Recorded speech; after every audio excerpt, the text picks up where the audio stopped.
Okay, so if you're attempting to sew your own sail repairs like we're doing here, there's a few things that we've learned that make it easier. First off, use some proper like UV resistant thread. So this stuff's good.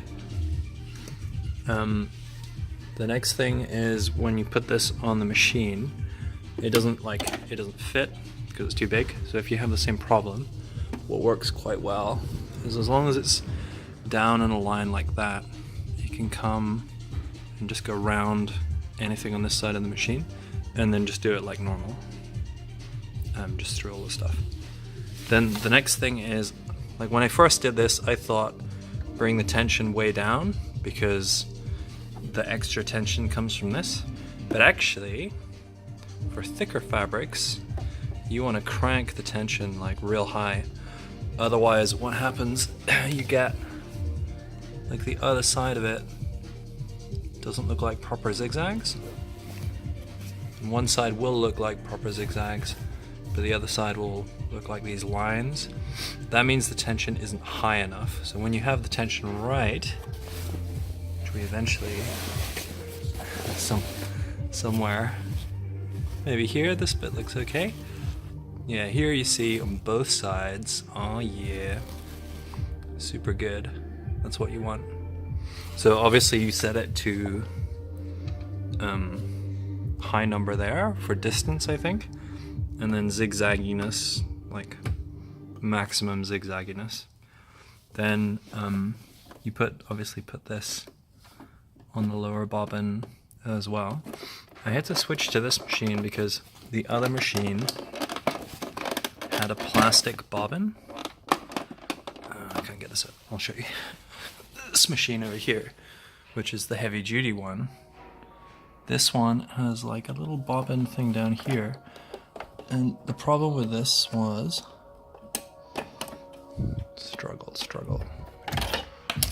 You see that? That's all plastic. So what happened with it, that part of it there melted, and that made it no longer work. So I tried to epoxy a new bit on there, but that didn't quite work. So I got another bobbin carriage here. But now this one's just shredding.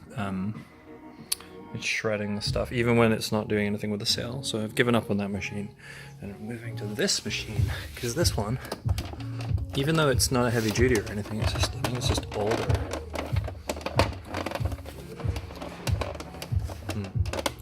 Well, inside there is like a metal bobbin case, so I figured metal is stronger. So yeah, the problem with this machine though is because it's not actually strong enough to puncture through on its own. But what you can do, if you wind this towards you, you're basically helping it. So you can get it started and then just like floor it, and then kind of the inertia will sort of keep it going. And if you're really stuck, you can spray this with some lubricant, and that makes it slip through the cloth. I mean, really, like most of it's fine. The only bits that are tricky are like on the ends where you get near all this thick stuff. That's harder. Going through all these layers is pretty tricky. But actually the rest of it's pretty fine. It's no big deal. It's just, luckily this bit's just on the edge. If you have to go like right into the middle, you basically just bunch stuff under here. It's surprisingly how much you can actually get under there, but yeah.